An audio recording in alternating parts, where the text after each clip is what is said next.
หัวยุงหัวยองขี่มอเตอร์ไซค์มาพี่น้องสบายดีจ้าพี่น้องฝนบ่สาดใส่ฝุ่นยุงบ่เลย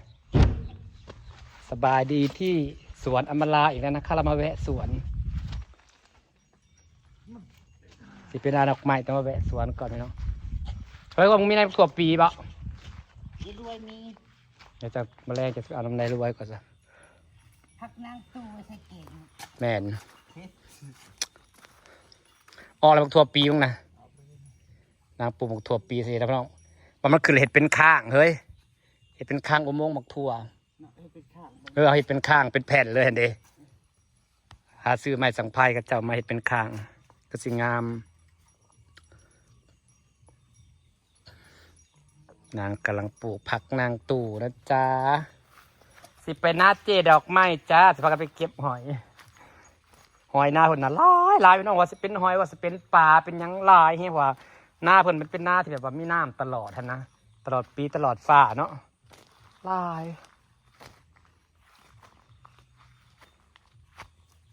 ปลามาลาก็แตกสุด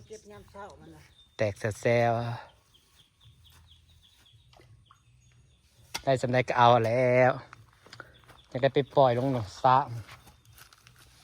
กลัวเสียอ้อมน้องกูตะเทิงจะเอาแย่งกันว่าแล้วกูจะเอาหอยเชอรี่ไปปล่อยนะเมื่อไรเขาจังไรเอาแบบว่าเขาจังบอกต้องซื้ออาหารให้ปลาหมูนะทุบหอยเชอรี่ลงให้มันลดก็ใส่เวลาเลี้ยงไปเรื่อยๆซาบงในคลิปข้าเจ้านั่น2-3 ปีผมมันจังแผ่พันธุ์ลายนะแตกสุดสวดไปแล้วนะเห็นเขาเลี้ยงนะแต่มันก็พอใหญ่เนาะซื้อแม่พันธุ์มากับขันปีมันจังไข่ปลาก็ได้มันไข่ออกมามันก็ขยายออกไปเรื่อยๆเดี๋ยวให้ลายไปเรื่อยแต่น้องฉันเป็นสัญญาณตัวปั๊มนิ้นมันลายนี่แหละพอได้เอาออกเบิดเห็นเนาะอันนี้ก็อยากเอาปลานิ่นออกจากปลาทับทิมเป็นเลือดเป็นปลาทับทิมลูกมันแตกซื้อปลาทับทิมอยู่ใช่ปะสร้างให้ด้วยเอาจากซิปฮะเรามาอยู่บ่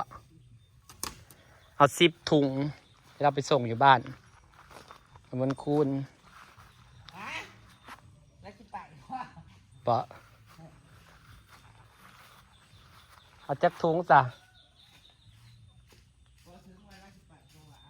ป่ามันกับบริไก่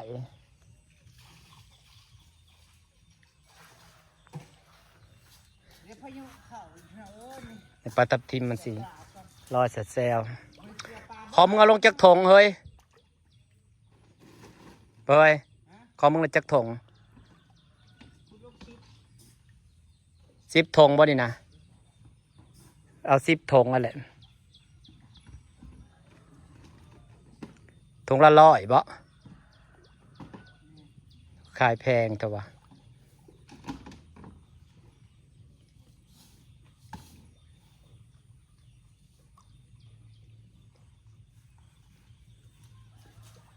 เกลือกระ3 อย่างพี่น้องเอ้ย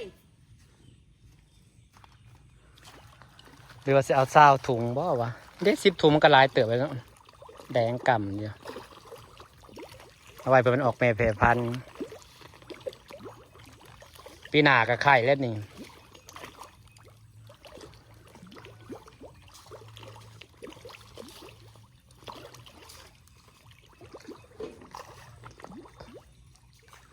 มาเกลือปลาก่อนจังสิเป็นนาดอกไม้จ้ะพี่น้องแตกสุดสวดแซวปลานั่งนะโอ้แห่งลายเป็นหนาอันนี้คือปลาทับทิมสีสวยสีแดงๆเลยจ้าแล้วต่อไปมันสีแผ่พันธุ์คือปลานิลอยู่บนเนาะ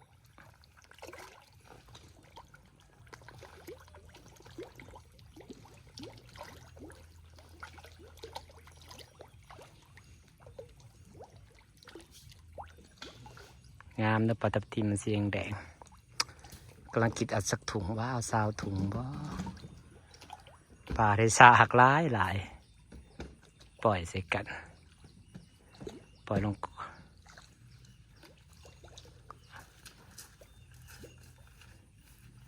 ลองใส่ไก่จาก10 ถุงเนาะเอา20 ถุงโทรบอกตัวอะไรเด้อ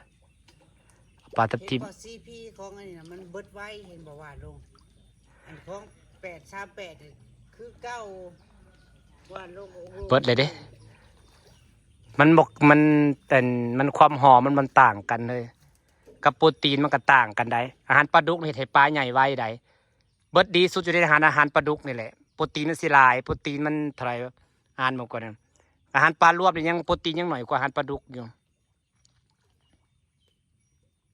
ปลาสิหมักกินแล้วก็เห็ดให้ปลาใหญ่ไว้พร้อมว่าอาหารปลาดุกมันหักมันแพงสอบละ500 ปลายพี่น้อง560 580 เม็ดน้อยเนาะแพงหักปลากินดีปลากระใหญ่ไว้ปลามันกินดีเด้แม่น บัดสอนออกสิ้นเลยเนาะบัดจะไปโลกป่าออกนะดูดน้ำออกบ่ล้างบ่อบ่ ล่างบ่อมีระบบน้ำลงไวบ่เสียน้ำแต่ใส่มาลงไวแทนกระสร้างมันเลี้ยงในแต่ของกูแห่งกระลายมันนายลีแล้วเขาจังจับตัวใหญ่ขึ้นมากินมันกระสิบางไปน้ำเอาแฮนมาตึกตัวใหญ่ออกตึกตัวใหญ่ออกมันกระสิลายกระสิบลายโอ้ก็ไปแล้วเขากินดูมันกระเบิดเลยเฮ้ยปลานั่นสอนบ่ได้ในมะขามบัว สอนมันก็สอนบ่เบิดมัดบัวจุ่มยุบไว้จะสอนบ่ได้ดอกสอนบ่เบิดยากยังเอาตุ้มมาใส่ให้มันบางดิตุ้มมาใส่มันเขาตุ้มเขาออกเลือกไว้แต่ปลาทับทิมออกปลาทับทิมก็ถือว่าง่ายไว้เอาแนวดักมาใส่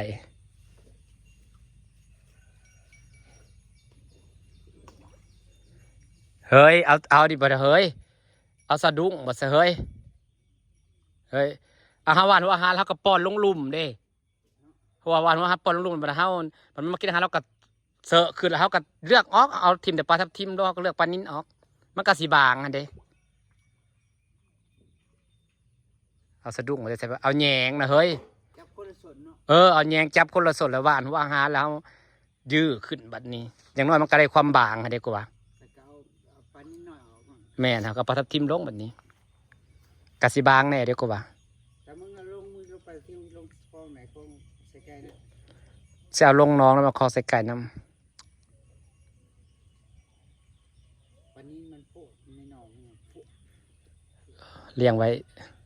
เพื่อจังจับขายขาดใส่มาขายมันวัดจากถุงเขา10 ถุงก็ลายอยู่ด้วยเนาะ10 ถุงก็พอแล้วมั้งเอา10 ถุงนั่นแหละเอาลงน้องจักหาเอาลงคลองใส่ไก่จักหาถุง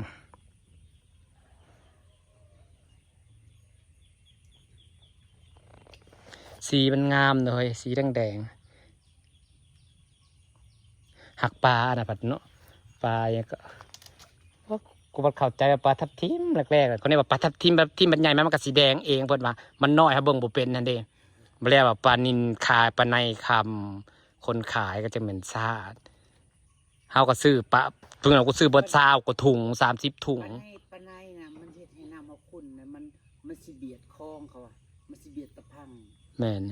มันสิสุกตะพังเว้นว่าปลานิลละปลาในหลายๆน้องน้ำบ่ใสน้ำขุ่นบ่ใสตะกี้เห็นบ่น้ำใสบาดเอาปลานิลมาเอาปลาในลงมาลงหลายน้ำขุ่นมันเสือดคลองมันเล่นตมมันเล่นดินมันมักเล่นขี้ตมแม่น